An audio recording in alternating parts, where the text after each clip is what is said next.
Hi friends, welcome back to my channel. ఈరోజు మనం ఎకానమీలోని కొన్ని ప్రాక్టీస్ బిట్స్ ఒకసారి చూద్దాం. క్రింది వాటిని జతపరచమని అడిగాడు. పివి సూచిక, తలల లెక్కింపు నిష్పత్తి, గిన్నీ సూచిక, పేదరిక వ్యత్యాస సూచిక. ఇక్కడ జతపరచమని అడిగాడు ఫ్రెండ్స్. ఒకసారి ఆన్సర్ చూస్తే ఆప్షన్ 2 అనేది సరైన జత. నెక్స్ట్ క్వశ్చన్, డాక్టర్ ఎన్సి సక్సేనా కమిటీపై కింది వివరాలను పరిశీలించండి అని అడిగాడు. 2008 అక్టోబర్ 2న భారత ప్రభుత్వ గ్రామీణ అభివృద్ధి మంత్రిత్వ శాఖ డాక్టర్ ఎన్సి సక్సేనా కమిటీని నియమించింది. ఆ కమిటీ రిపోర్టు 2009 ఆగస్టు 21న సమర్పించింది. బీపీఎల్ జాబితా నుంచి గ్రామీణ గృహాలను ఆటోమేటిక్గా మినహాయించడానికి మోటార్ వాహనాలు, యాంత్రిక వ్యవసాయ సామాగ్రి కలిగి ఉండటాన్ని ఒక ప్రామాణికంగా ఈ కమిటీ సూచించింది. బీపీఎల్ జాబితాలోనికి గ్రామీణ గృహాలను ఆటోమేటిక్గా చేర్చుకోవడానికి కమిటీ చేసిన సిఫారసులు ఒకటి ఏంటంటే, ఒంటరి మహిళలు నేతృత్వం వహించే గృహాలను ఆటోమేటిక్గా చేర్చుకోవాలని ఈ కమిటీ నిర్ణయించినట్టుగా ఇక్కడ స్టేట్మెంట్స్ ఇచ్చాడు ఫ్రెండ్స్. ఇక్కడ సరైన జవాబును ఎంపిక చేయమని అడిగాడు. సరైన వాటిని ఇక్కడ చూస్తే బిసిడి మాత్రమే సరైనవి. కింది వాటిలో భారతదేశంలో పేదరికం అధ్యయనంతో సంబంధం లేనిది. ఆన్సర్ సంతానం కమిటీ. కింది వాటిలో ఎంజీఎన్ఆర్ఈజీఎస్ లక్షణం కానిది. ఆన్సర్ డి, పోషకాహారాన్ని సమకూర్చడం అనేది వీటి లక్షణం కాదు. కింది ఉపాధి పథకాలను ప్రారంభించిన తేదీ ఆధారంగా కాలక్రమానుసారంగా అమర్చండి అడిగాడు. ఇక్కడ Swarna Jayanti Gram Swaraj Rozgar Yojana, Swarna Jayanti Shahari Rozgar Yojana, rural landless employment guarantee programme, Jawahar Rozgar Yojana. వీటిలో కాలానుక్రమానుసారంగా అమర్చమని అడిగాడు. ఇక్కడ ఆన్సర్ చూస్తే 4th ఆప్షన్ అనేది సరైన ఆర్డర్. ప్రధానమంత్రి సురక్ష బీమా యోజన కింద ప్రమాదాల నుంచి బీమా భద్రతకు పాలసీదారుడు ఎంత వార్షిక ప్రీమియం కట్టాలి? చూడండి, ప్రధానమంత్రి సురక్ష బీమా యోజన కింద ప్రమాదాల నుంచి బీమా భద్రతా పాలసీకి పాలసీదారుడు ఎంత వార్షిక ప్రీమియం కట్టాలి అనేది ఇక్కడ క్వశ్చన్ ఫ్రెండ్స్.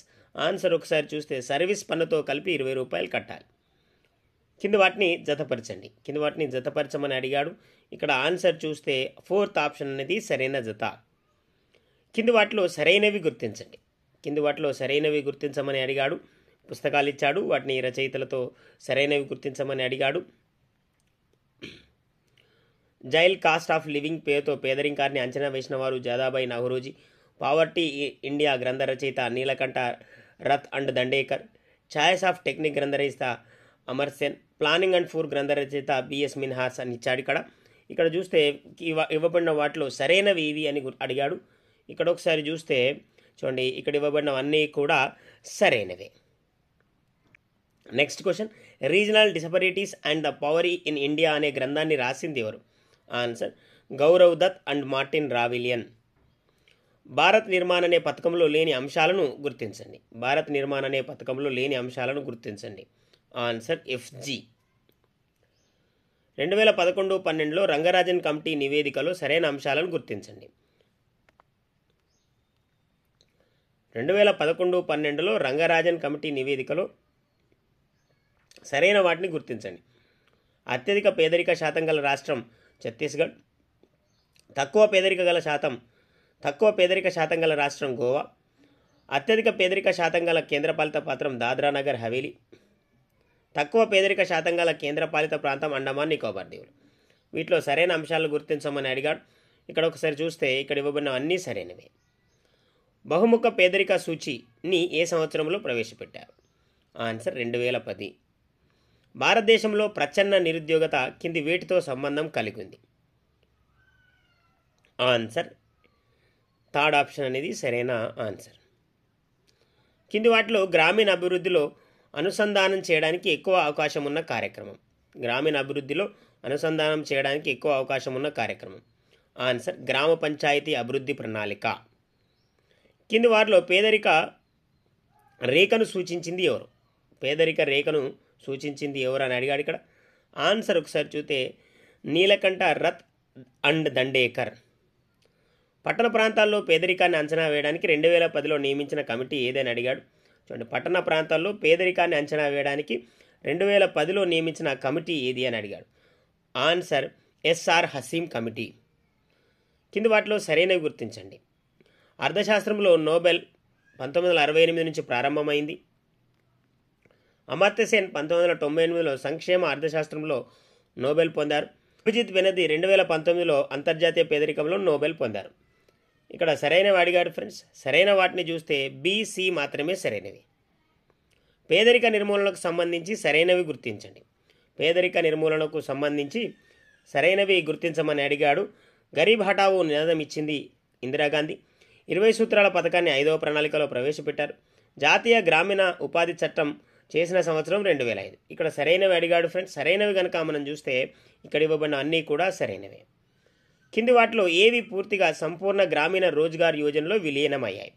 విలీనమైనవి అడిగాడు. ఇక్కడ సంపూర్ణ గ్రామీణ రోజ్గార్ యోజనలో విలీనమైనవి అడిగాడు. ఇక్కడ ఆన్సర్ చూస్తే బీసీలు విలీనమయ్యాయి. అంత్యోదయ అన్న యోజనను ఎప్పుడు ప్రారంభించారు? అంత్యోదయ అన్న యోజనను ఎప్పుడు ప్రారంభించారు? ఆన్సర్ 2000 సంవత్సరంలో. కమ్యూనిటీ డెవలప్మెంట్ ప్రోగ్రామ్ను ప్రధానంగా ఏ ఉద్దేశంతో ప్రారంభించారు? ఆన్సర్ ప్రజలు పాల్గొనడం ద్వారా గ్రామ సర్వతోముఖాభివృద్ధి సాధించడం. డ్వాక్రా పథకాన్ని ప్రారంభించిన సంవత్సరం? డ్వాక్రా పథకాన్ని ప్రారంభించిన సంవత్సరం అడిగాడు. ఆన్సర్ 1982. పేదరిక కమిటీలకు సంబంధించి సరికానిది గుర్తించండి. చూడండి, ఇక్కడ పేదరిక కమిటీలు ఇచ్చాడు. వాటిలో సరికాంది అని అడిగాడు. ఇక్కడ చూడండి, doctor Y K Alagh committee 1977, Lakdawala committee 1989, Suresh Tendulkar committee 2005, Rangarajan committee 2014. వీటిలో సరికానిది ఉందని అడిగాడు. సరికానిది కనుక మనం చూస్తే రంగరాజన్ కమిటీ 2014 అనేది సరికానిది. నెక్స్ట్ క్వశ్చన్, భారతదేశంలో పేదరికానికి దోహం చేసేది ఏది అని అడిగాడు. ఇక్కడ మితిమీరిన విద్యా నైపుణ్యాలు, భూమి ఇతర వనరుల అసమాన పంపిణీ, తక్కువ వేతనాలు, అల్పమైన పని పరిస్థితులు, లింగ అసమానత. వీటిలో ఏది పేదరికానికి దోహదం చేసేది అడిగాడు. ఇక్కడ చూస్తే బీసీడీలు పేదరికానికి దోహదం చేస్తాయి. సాధారణంగా ఆదాయం, సంపద, వినియోగ అసమానతలు అధికంగా ఉంటే పేదరికం ఏది? ఆన్సర్ ఎక్కువగా ఉంటుంది. కింది వాటిలో ఏది గ్రామీణ ఉపాధి పథకం కాదు? ఇక్కడ ఇవ్వబడిన వాటిలో ఏది గ్రామీణ ఉపాధి పథకం కాదు అని అడిగాడు. ఇక్కడ ఒకసారి చూస్తే ఎస్ఏపి అనేది గ్రామీణ ఉపాధి పథకం కాదు. చక్రీయ నిరుద్యోగిత ఏర్పడటానికి ఏ ఆర్థిక అంశం తోడ్పడుతుంది?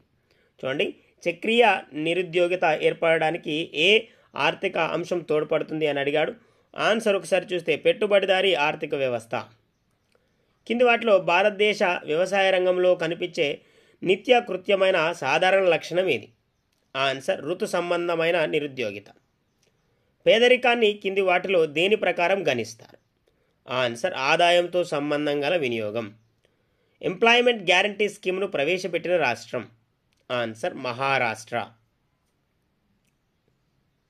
కింది వాటిలో సరైన అంశాన్ని గుర్తించండి. కింది వాటిలో సరైన అంశాన్ని గుర్తించండి అని అడిగాడు. ఇక్కడ ఆన్సర్ చూస్తే ఇవ్వబడిన రెండు కూడా సరైనవి. ప్రచ్ఛన్న నిరుద్యోగుల ఉపాంత ఉత్పాదకత శూన్యంగాను రుణాత్మకంగాను ఉంటుందని పేర్కొన్నవారు. ప్రచ్ఛన్న నిరుద్యోగుల ఉపాంత ఉత్పాదకత శూన్యంగాను రుణాత్మకంగాను ఉంటుందని పేర్కొన్నది ఎవరు? Answer zone Robinson. 2011-12 సంవత్సరం రంగరాజన్ కమిటీ రిపోర్ట్ ప్రకారం గ్రామీణ పేదరిక శాతం ఎంత? 2011-12 సంవత్సరం రంగరాజన్ కమిటీ రిపోర్ట్ ప్రకారం గ్రామీణ పేదరిక శాతం అడిగాడు. ఇక్కడ ఆన్సర్ చూస్తే 26.4%. కింది వాటిలో అత్యధికులు ఉపాధి పొందుతున్న రంగం ఏది? అత్యధికులు ఉపాధి పొందుతున్న రంగం అవ్యవస్థీకృత రంగం. కింది వాటిని జతపరచండి. ఇక్కడ చూడండి, జతపరచమని అడిగాడు. నిరుద్యోగాలు ఇచ్చాడు.